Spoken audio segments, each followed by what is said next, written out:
Nous allons passer aux questions et aux échanges avec la salle. Merci. Oui, elles arrivent, je les vois. Bon. Donc finalement, dans ces 3 temps de présentation, on voit bien à la fois l'attention portée aux douleurs de fond et aux douleurs provoquées. Je vous en prie, mesdames. Allez-y.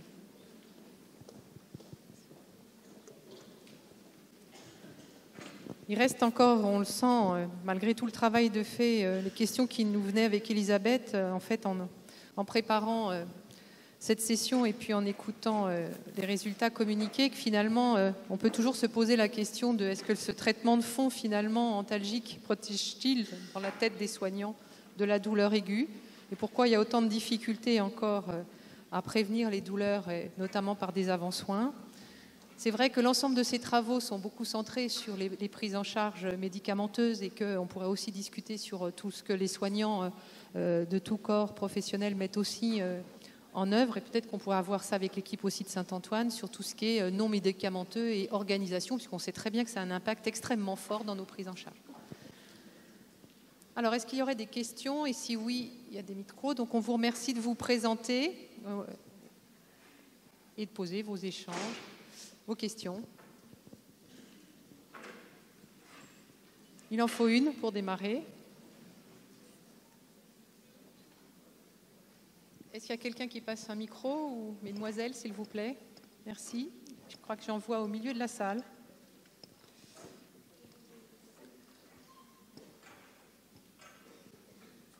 Bonjour, Stéphane Touncara, je suis aide-soignant en hospitalisation à domicile. Je n'ai pas de questions à poser, mais c'est plus une réflexion que j'ai lorsque l'on prend en charge des patients en soins palliatifs.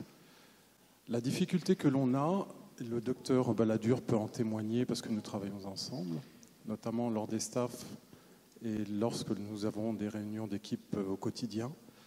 La difficulté, c'est de faire accepter, d'une part aux patients, ça n'est pas trop difficile parce que les patients comprennent lorsque l'on fait introduire un traitement antalgique que le patient va être soulagé, mais c'est au niveau des familles, parce que ces traitements, parfois, endorment le patient un petit peu plus que ce que la famille pourrait accepter. Et donc, nous avons à faire face assez régulièrement à la réticence des familles à faire mettre en place, en fait, des traitements antalgique, parce que lorsque le patient ne réagit plus, ces familles disent « mais on n'a plus de communication au quotidien avec ma mère, mon père, enfin peu importe, le membre de la famille ». Et pour nous, soignants, c'est assez difficile de pouvoir trouver la juste parole pour pouvoir exprimer aux familles que le traitement antalgique va vraiment soulager la personne. Et en même temps, effectivement, comment adapter avoir le propos juste, en fait, pour dire aux familles que, d'une part, la personne elle va être soulagée, mais en même temps, effectivement, pouvoir faire accepter que si elle répond un petit peu moins au quotidien, comment l'exprimer au mieux, en fait. Voilà. Parce que très souvent, en fait, ils disent vous êtes en train de shooter le membre de ma famille, donc voilà. Donc c'est parfois pour des soignants, que ce soit infirmiers, aides-soignants ou autres, c'est assez difficile de faire accepter. Alors, vous êtes une des équipes qui avait participé à l'étude ESPEDOL. Et effectivement, l'étude était une étude hospitalière, mais avec un volet finalement qui se passait au domicile, puisqu'il y avait presque un tiers des patients qui étaient en HAD, donc à leur domicile. Donc ça entraînait certaines spécificités. D'abord le fait que tous les soins n'étaient pas recueillis, parce que certains soins n'étaient pas faits par des professionnels de santé, et que, du coup, ils avaient été exclus. Donc du coup, ça pose des questions spécifiques pour le domicile. Et puis le deuxième point que vous soulignez, c'est celui de l'environnement et du fait que lorsque l'on est à l'hôpital, on est à la limite entre professionnels et on peut travailler en équipe avec un consensus d'équipe qui est recherché et un travail collectif. Lorsqu'on est à domicile, il y a aussi un travail à faire auprès des proches pour leur faire comprendre le juste équilibre qu'il y a trouvé. Voilà. Alors après, il y a d'autres éléments induits qui sont des éléments plus techniques. qui sont de l'ordre des prescriptions, de l'efficacité et de la limitation des effets secondaires, et puis des techniques de co-analgésie qu'on peut aussi mettre en œuvre, que ce soit au domicile ou à l'hôpital.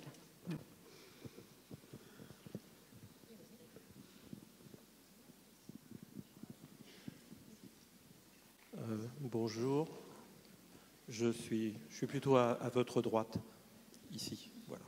Je voulais poser une question à Catherine Balestre. À droite, c'est ici, voilà, tout à droite, voilà. Et à gauche, c'est de l'autre côté. Non, la question que je voulais vous poser, ça concerne l'étude que vous venez de présenter. La conclusion, elle est toujours là-haut d'ailleurs, il y a marqué une analgésie multimodale, etc., est nécessaire. Donc vous parlez de l'ultimodal pour les voies basses, pour les césariennes. Or, l'hypnose est en train d'être mise en place un petit peu partout, y compris à Trousseau. Je crois qu'il y a des infirmières anesthésistes qui commencent à le pratiquer. Et moi-même, d'ailleurs, quand j'étais à Trousseau, je le pratiquais. Je pense que dans l'EPP que vous allez mettre en place, qui est une évaluation des pratiques professionnelles, elle doit aboutir à des facteurs d'amélioration, à des propositions d'amélioration. Je pense que dans l'étude à venir ou comme complément d'étude, il serait quand même intéressant de voir en quoi l'hypnose, soit sur des césariennes non programmées, en particulier d'ailleurs sur des césariennes non programmées, a une part importante dans la diminution éventuelle de la prise d'antalgique. C'est une proposition, mais aujourd'hui, ça me paraît difficile de ne pas l'intégrer. Voilà, telle est ma question. Oui, non, entièrement d'accord avec vous. On est ouvert à toutes les propositions et on commence d'ailleurs à utiliser l'hypnose à l'hôpital Trousseau, notamment sur les interruptions médicales de grossesse. Il y a une étude en cours et alors on n'a pas encore les résultats définitifs, mais en tout cas les premiers retours qu'on a des patientes sont extrêmement positifs. Moi, je me permets juste d'insister sur la part de l'hypnose dans le... Non, mais j'ai bien entendu. Parce que les IMG, c'est autre chose. Mais je crois que c'est une solution d'avenir. Et en fait, mon expérience, mais non basée sur des essais cliniques contrôlés, c'est qu'il y a une part très importante qui a pour impact de diminuer le besoin en antalgique. D'accord. Ouais, entièrement d'accord. Bon, bonjour. Au centre. Je suis infirmière dans une unité de soins palliatifs en Ille-et-Vilaine.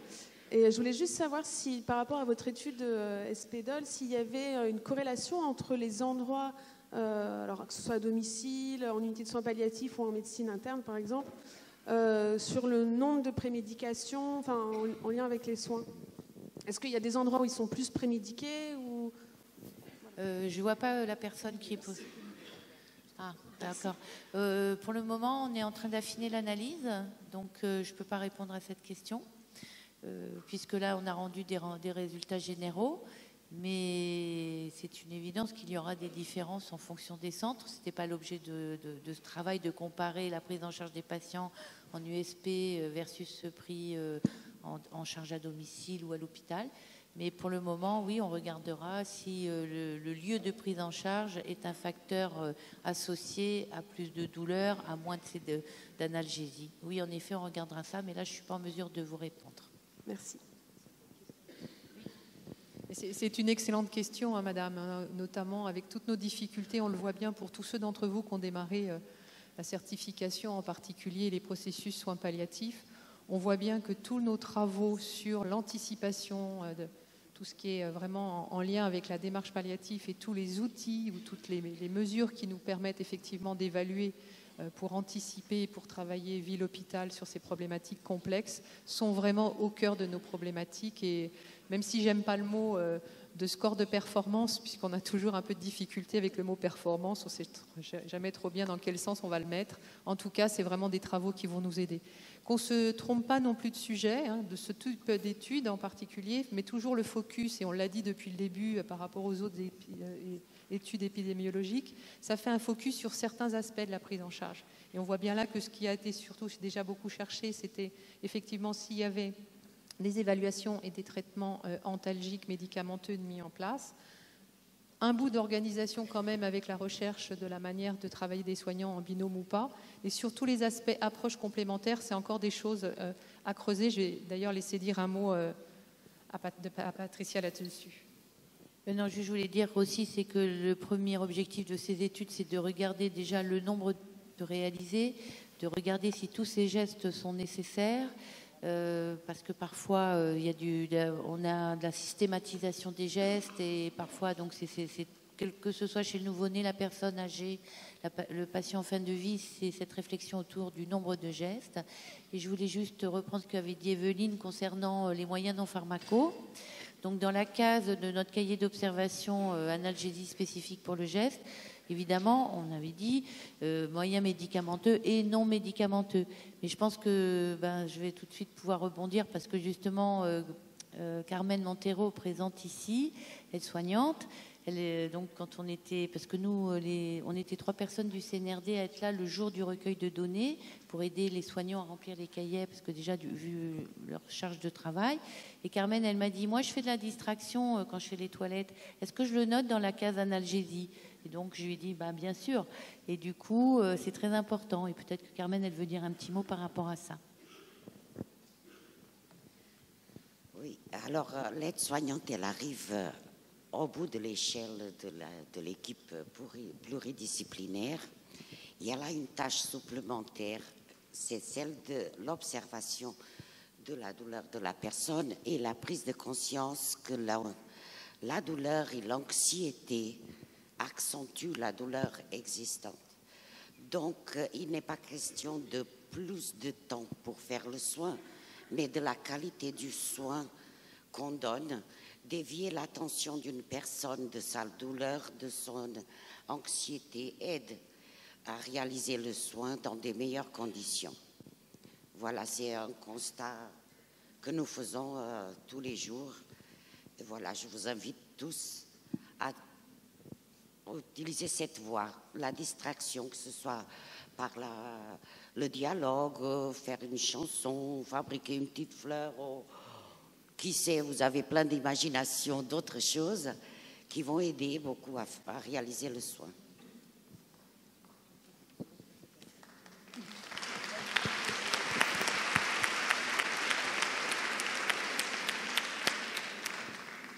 Oui, je voudrais rajouter que Bénédicte Lombard parlait de créativité. Je pense qu'aujourd'hui, il y a quelque chose à développer au milieu de nos pratiques. Outre les médicaments, outre la prise en charge organisationnelle de la douleur, parce qu'il faut le faire, mais il va falloir effectivement développer notre créativité. On n'aura pas plus de temps, on n'aura pas plus de bras, on aura plutôt moins de temps, moins de bras, et il va falloir qu'on mette nos cerveaux en marche pour pouvoir faire marcher cette prise en charge de la douleur.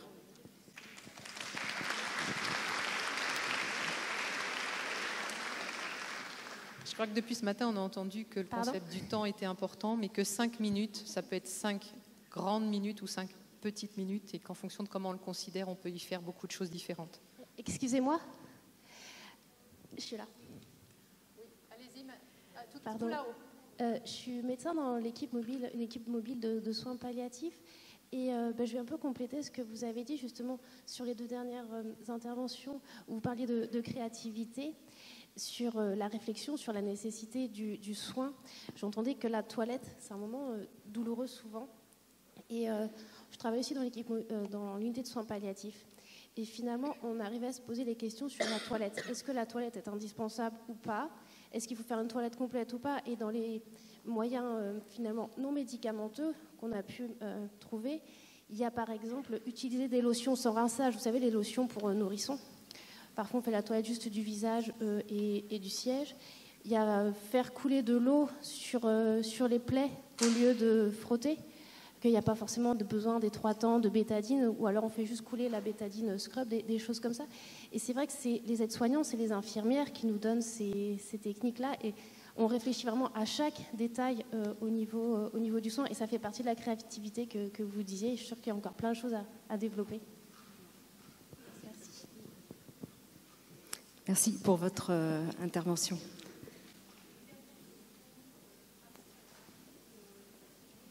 On ne vous entend pas.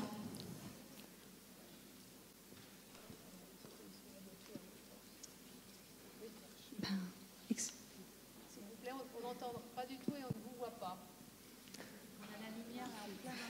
Donc j'ai une question pratico-pratique qui m'est venue. Là, je suis infirmière anesthésiste dans un hôpital public où il y a une maternité niveau 3, donc je vois beaucoup d'obstétriques. Et il y a une douleur qui m'a toujours frappée, c'est en salle de réveil quand on ramène une femme qui a une césarienne, c'est le massage utérin et qui est très douloureux. Et je voudrais savoir dans la salle si certains se sont penchés sur ce problème, parce que malgré la péridurale qui doit provoquer une analgésie, je trouve que les patientes se tordent de douleur et que c'est un moment qu'il faudrait travailler là-dessus. Et voilà, je voudrais savoir si quelqu'un a des idées et pourrait me les suggérer. Oui, alors effectivement, c'est un geste douloureux. Nous, on a pris le parti de ne pas faire de massage. On exprime une fois et c'est tout, en fait. Et on les laisse tranquilles. Et en fait, les femmes qui saignent vraiment, quand elles vont se mobiliser pour changer de position, de toute façon, le saignement sera extériorisé à ce moment-là. Donc, on n'a pas besoin d'exprimer l'utérus. D'accord, parce que chez nous, on fait un massage tous les quarts d'heure. Ah non. Ah, sérieusement? Bon, ben, faudra voir avec les obstétriciens. Alors nous, en fait, on exprime une fois à la sortie du bloc opératoire et ensuite on demande régulièrement à la femme de changer de position. Et en fait, ce changement de position fait qu'elle se contracte et si elle saigne, les saignements sont extériorisés. D'accord, ben, merci beaucoup et je me renseignerai auprès de mes obstétriciens. Alors, une dernière question. Oui, excusez-moi, j'ai une question. Ici, je m'appelle Stéphanie, je suis étudiante en soins infirmiers en 3e année et actuellement en stage dans un service d'oncologie. Et j'ai souvent le sentiment que la douleur physique est fortement mêlée à l'angoisse et à la douleur psychologique et que poser un antalgique sans prendre un petit peu de temps pour expliquer a moins d'efficacité que le même antalgique qui va être posé avec des mots d'accompagnement et une réassurance. Et du coup, par rapport à votre étude sur les postpartum et la douleur qui reste malgré les antalgiques chez ces femmes qui sont un peu en souffrance psychologique, je me demandais si dans vos études avait été intégré cet impact de l'accompagnement à l'analgésie. Oui, en fait, c'est sur une diapo où je montrais l'information donnée sur la douleur. En fait, ça incluait cette partie-là. En fait, les antalgiques sont expliqués, la douleur est expliquée à toutes les étapes.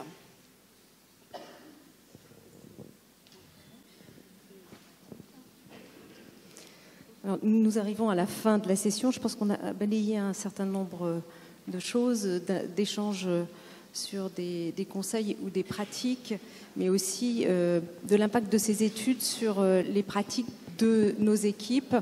Et en tout cas, c'est ce dont je peux vous témoigner au niveau de l'HAD, puisqu'on a participé au niveau de SPDOL, c'est que ça a permis de réorienter en partie les travaux de notre CLUD, en étant en impliquant davantage, en particulier les aides-soignants. Donc il me semble qu'il y a un intérêt aussi pour les équipes participantes dans la sensibilisation et que c'est un moteur important pour faire évoluer les pratiques.